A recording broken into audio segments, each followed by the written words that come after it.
Hi, I'm Benji Hardy. I've got your Arkansas Times news headlines for Thursday, August 20th. A Democratic state legislator today announced at a press conference that he's switching his party affiliation to Republican. Representative Mike Holcomb of Pine Bluff represents House District 10, which includes portions of Lincoln, Cleveland, Grant, Drew, and Jefferson counties.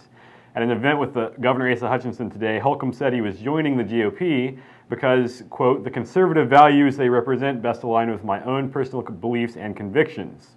Holcomb cited abortion and same-sex marriage as examples. The Times talked to the spokesman this morning from the Democratic Party who said that Holcomb did not caucus often or vote with the party, with the Democratic Party, and so he's probably found the right home with the Republicans.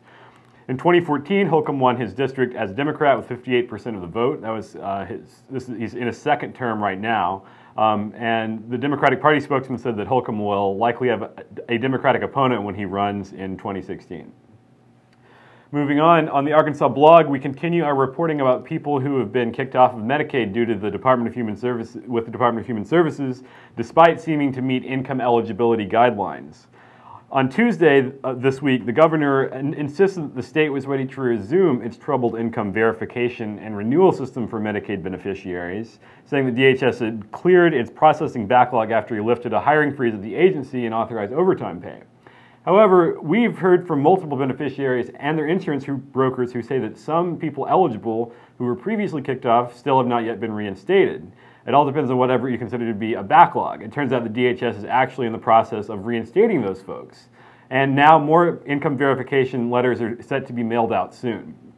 Today, Vince Insulacco, chairman of the Democratic Party of Arkansas, issued a statement in which on what he called, quote, the current Medicaid crisis.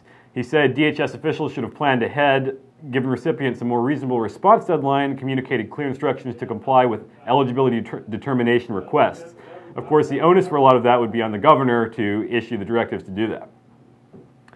Meanwhile, Mike Huckabee continues to play the provocateur in the GOP presidential primary. At a speech in Jerusalem in Israel en route to a fundraiser at a settlement in the West Bank, the former Arkansas governor appeared to advocate the full annexation of the West Bank by the Israeli government, a stance that places him at odds with decades of U.S. foreign policy across presidential administrations of both policies.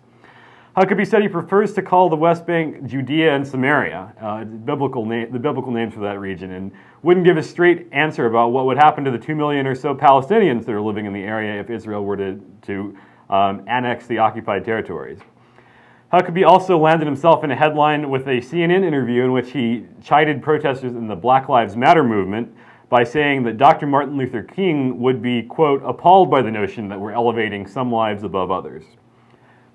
And finally, embattled former reality TV star Josh Duggar released a statement today in which he admitted to marital infidelity and a, quote, addiction to pornography.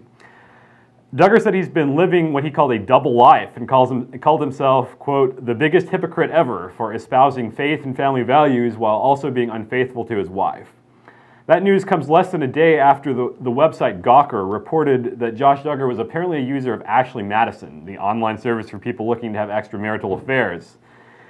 Josh Duggar's name was one of some 32 million users of Ashley Madison that appeared in a recent dump of user data obtained by hackers targeting the site. Today, Duggar's statement included what was basically an all-out apology, saying, I deeply regret all hurt I have caused so many by being such a bad example. That's it for today. Back tomorrow.